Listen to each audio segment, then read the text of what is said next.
தீய சக்திகளால் உருவாக்கப்பட்ட மாபெரும் அண்ணா நூற்றாண்டு நூலகத்தில் அமர்ந்திருக்கிற அனைவருக்கும் இறைவன் புறத்திலிருந்து சாந்தியும் சமாதானம் உண்டாகட்டும்.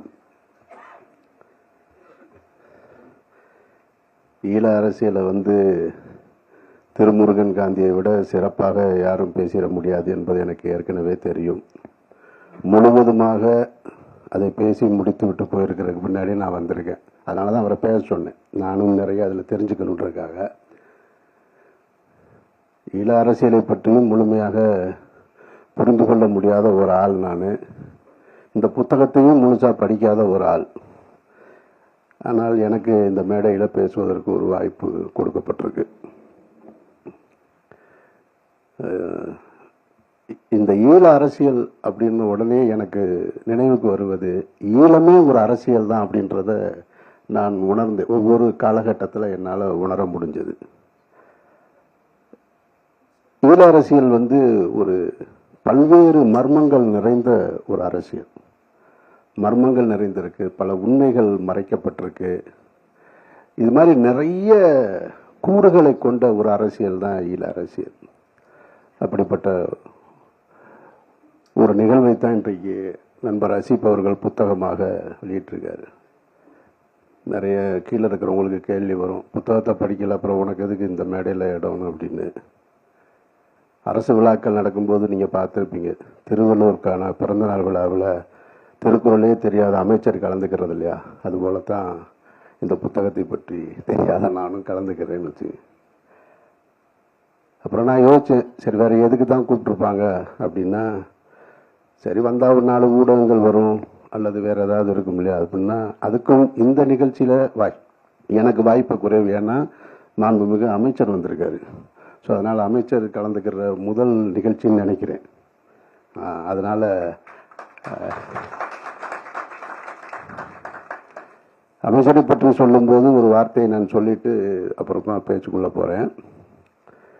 மாற்றம் நிகழ்ந்ததாக சொல்லப்பட்டு கொண்டிருக்கக்கூடிய இந்த ஆட்சியில் எனக்கு தெரிந்த ஒரே மாற்றம், கடந்த கால ஆட்சி காலகட்டங்களில் போராட்ட களத்தில் இருந்த ஒரே மனிதர் இன்றைக்கு அமைச்சராக அண்ணன் வன்னியரசு அவர்கள் கலந்து கொள்ளாத போராட்டமே கிடையாது.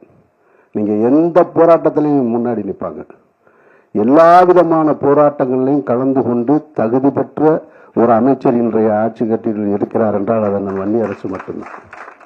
உங்களுக்கு என்னுடைய வாழ்த்துக்கள். இந்த புத்தகம் அசீப் சொன்னார் 2008 2009 காலகட்டத்தில் தான் இந்த புத்தகம் முழுவதுமாக அந்த காலகட்டத்தில் நடந்த அரசியல் சொல்லப்பட்டிருக்குன்னு. அந்த காலகட்டத்தில் தான் நான் இந்த ஈழ அரசியலுக்குள்ளே வர்றேன். எல்லாரும் நினச்சிட்டு இருக்காங்க நான் அந்த போர் உச்சக்கட்டம் அடையும் போது நான் ஈழ அரசியலை அதை பார்த்துட்டு உள்ளே வந்தவன். அப்படி இல்லை. நான் 2007 பருத்தி வீரன் முடிஞ்ச உடனேயே நான் அடுத்து எடுக்கணும்னு நினைச்ச திரைப்படம் ஈழ அரசியல் தான். போராளிகளுடைய வாழ்க்கையை பற்றிய படமாகத்தான் இருக்கணும்னு தான் நான் முடிவு பண்ணேன். அப்போ அடுத்த கதையை அந்த புள்ளியிலிருந்து தான் தொடங்கணும்னு சொல்லி அன்றைக்கு அது குறித்து ஊடகங்கள் அதிகம் பேசிக்கொண்டிருந்தது அண்ணன் சுபவீர பாண்டியன். அப்போ சுபவீர பாண்டியன் தொடர்பு கொள்வதற்காக சில நண்பர்களை தேடி நான் போய் சந்திச்சு போகும்போது சில இயக்குநர்களையும் சந்தித்தேன். எனக்கு இவ்வளவு இதுக்குள்ள தன்னை முன்னிலைப்படுத்துகிற சிந்தனை இருக்குன்றது என்னால் அப்போ உணர முடியலை. பின்ன லேட்டாக தான் நான் அதை உணர்ந்தேன். நான் அப்படி போய் சில இயக்குநர்களை சந்தித்து இந்த மாதிரி நான் அண்ணன் சுபவி அவர்களை பார்க்கணும். எனக்கு அவர் பரிச்சயம் கிடையாது, எனக்கு தெரியாது. அவரும் எஸ்பி முத்துராமன் சாரும் சகோதரர்கள்ன்ற விவரமே எனக்கு அதுக்கு பின்னாடி தான் தெரியும். தெரிஞ்சிருந்தால் நான் நேராக அந்த ரூட் எடுத்து போயிருந்திருப்பேன். அது காலம் செஞ்ச மிகப்பெரிய கோலம்னு வச்சுக்கங்களேன். அதனால் நான் தப்பான ஒரு ரூட்டை பிடிச்சிட்டேன். போன உடனேயே நீங்கள் அது செய்ய வேணாம் தோழர், நம்மளாம் சேர்ந்து செய்வோம் அப்படின்னாங்க. சேர்ந்து செய்வோம்னா எனக்கு புரியலை. எனக்கு சேர்ந்து செய்வோம்னா இல்லை நீங்கள் தனியாக செய்வேனா அப்படின்னா, அவங்க என்ன நினைச்சிட்டாங்கன்னா, அவங்க இந்த அரசியலை பின்பற்றி கொண்டிருக்கிறவர்கள், போராளிகளுடைய வாழ்க்கையை பற்றி பேசிக்கொண்டிருக்கிறவங்க, ஈழ அரசியலை பேசிக்கிட்டு இருக்கவங்க, நான் போய் அதை திரைப்படமாக எடுத்தேன்னு சொன்னால் எனக்கு ஏதாவது பேர் கிடைச்சிருமோன்ற அச்சத்தின் காரணமாக என்னை பின்னுக்கு இழுத்து நம்ம சேர்ந்து செய்வோம்னு சொல்லி அப்படி தள்ளி விட்டாங்க. அதுலேயே ஒரு 2 வருஷம் போயிடுச்சு.